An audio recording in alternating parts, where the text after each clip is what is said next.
Hello बच्चों, चलिए प्रश्न पढ़ते हैं। यदि दो कोस ए गुणा साइन सी बराबर साइन बी तो त्रिभुज ए बी सी है। विकल्प नंबर ए समकोणीय, विकल्प नंबर बी समबाहु, विकल्प नंबर सी समद्विबाहु और विकल्प नंबर डी है वो इनमें से कोई नहीं। मुख्य अवधारणा तो हमारा जो प्रश्न है वो त्रिकोणमिति से संबंधित है, जिसके अंदर त्रिभुज के बारे में बात की गई है। तो हमारा इसके अंदर एक त्रिभुज के लिए जेया नियम होता है, जिसके अंदर ए बटे साइन ए बराबर बी बटे साइन बी बराबर सी बटे साइन सी होता है, जहां छोटा ए बी और सी त्रिभुज की भुजाएं हैं, बड़े ए बी और सी त्रिभुज के कोण है। तो अब हमें जो प्रश्न में दिया गया है उसके बारे में बात करते हैं। तो प्रश्न में हमें दिया गया है दो कोस ए साइन सी बराबर साइन बी। तो यहाँ से आ जाएगा दो कोस ए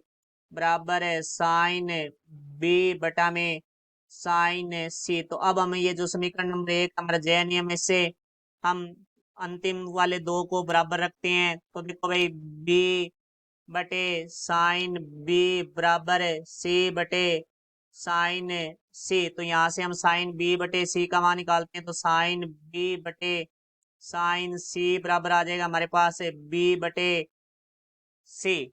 तो यहाँ से देखो भाई, हमारे प्रश्न के अंदर साइन बी बटे सी दो कोस ए का मान है, तो यहाँ हम रख देंगे दो कोस ए बराबर बी बटे सी।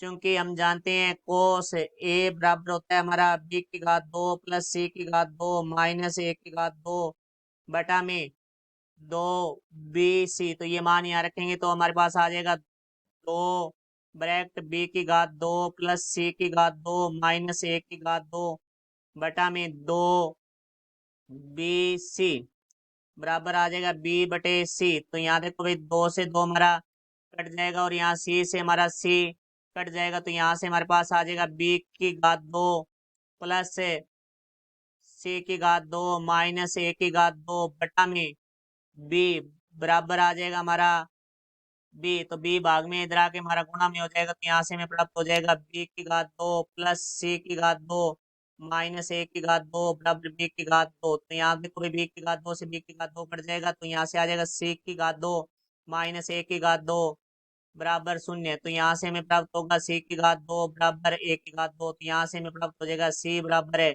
ए। तो यहाँ से हमारे पास देखेंगे तो त्रिभुज की दो भुजाएं हमारी बराबर आ रही है, ए और सी। इसका अर्थ हुआ कि ये त्रिभुज है वो समद्विबाहु त्रिभुज होगा, क्योंकि जिसकी त्रिभुज की दो भुजाएं बराबर हो वो हमारा समद्विबाहु त्रिभुज कहलाता है। तो हमारा उत्तर होगा विकल्प नंबर सी समद्विबाहु।